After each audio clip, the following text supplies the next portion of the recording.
রামচন্দ্রের ইচ্ছায় ভারতবর্ষে পরিবর্তন হচ্ছে, সেই পরিবর্তনকে স্বাগত করুন সব জায়গায়। সেই জন্য হিন্দু সমাজের আজকে বুক ফুলিয়ে নিজের উৎসব আনন্দ করা উচিত, কোনো চিন্তার কারণ নেই।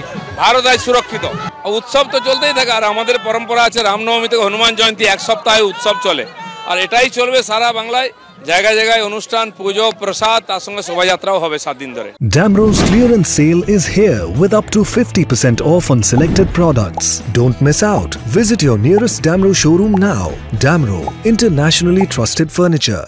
এই যে আগামীকাল রামনবমী, সেই রামনবমীকে নিয়ে দেখা গেল যে কার্যত উত্তেজনা, কেননা পুলিশ বিভিন্ন বিধিনিষেধ দিচ্ছে, শাসক দলের তরফ থেকে বিভিন্ন কর্মসূচি নেওয়া হয়েছে, কি বলবেন? দেখুন, উত্তেজনা কোথাও দেখতে পাচ্ছেন?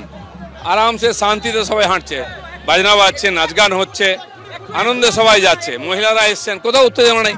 উত্তেজনাটা যারা স্বৈরাচারী ক্ষমতা চলে যাওয়ার ভয় আছে তাদের মনে উত্তেজনা আছে। আমাদের আনন্দের সঙ্গে জয় শ্রীরাম বলে হাঁটছি, যেন এই ধরনের উত্তেজনা কোনোদিন ছিল না, হবেও না।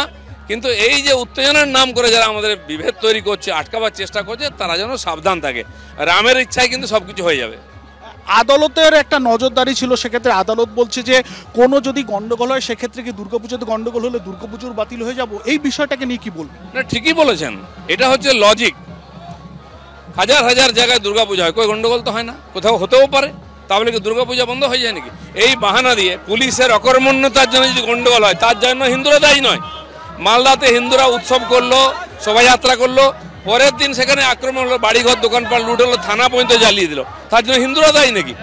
তোমার অকম্মা পুলিশ, অকম্মা সরকার আছে, হিন্দুরা উৎসব করবে তার সুরক্ষা দিতে পারে না, সরকার থাকার কোনো অধিকার নেই। তো সেই জন্য হিন্দুরা তার জন্য কোনো উৎসব বন্ধ করবে না, সরকার তার কাজ করুক। বাংলাদেশে যেরকম ভাবে আমরা দেখেছিলাম যে সন্ন্যাসীরা আক্রান্ত হচ্ছে, এই রাজ্যের ক্ষেত্রে তো একই ঘটনা ঘটছে। হিরণময় ঘোষ, আমরা বারবার বলছি, ওপার বাংলা যেমন হিন্দু অত্যাচার হচ্ছে, এপার বাংলাও তাই, এটাকে বাংলাদেশ বানাবার চক্রান্ত চলছে। আর চিন্ময় প্রভু ওপাশে আক্রান্ত হয়েছে, এপাশে হিরণময় প্রভু আক্রান্ত হয়েছেন। সাধু সন্ন্যাসী, মানবতাবাদী, শান্তিপ্রিয়, অহিংস মানুষ যারা ধর্ম প্রচার করে মানবতার বিকাশ করছেন, তাদেরকে আক্রমণ করা হচ্ছে। তো বাংলাদেশ হতে কি বাকি আছে? এটাই হিন্দুদের চিন্তার বিষয়। আগামীকাল রামনবমী, সেক্ষেত্রে কি আশা করছেন? গ্রামে গ্রামে, শহরে শহরে হাজার হাজার শোভাযাত্রা বেরোবে, হিন্দুরা আনন্দের সঙ্গে উৎসব করবে, আমরা সঙ্গে আছি। সরকার তার দায়িত্ব দেখার যে যাতে শান্তিপূর্ণ হয়, আর না হলে প্রতিক্রিয়া হবে, তার দায় নিতে হবে। আশঙ্কাও কোথাও রয়েছে, আশঙ্কা আমাদের আশঙ্কা নেই, পুলিশের আশঙ্কা রয়েছে, আর আশঙ্কার নাম করে হিন্দুদের ভয় দেখাবার চেষ্টা চলছে, ওটা চলতে পারে না। আমরা আমাদের প্রস্তুতি নিয়ে নামছি, আমরা আমাদের উৎসব করব। যদি আশঙ্কা থাকে, পুলিশ প্রশাসন সেটা সমাধান করুক।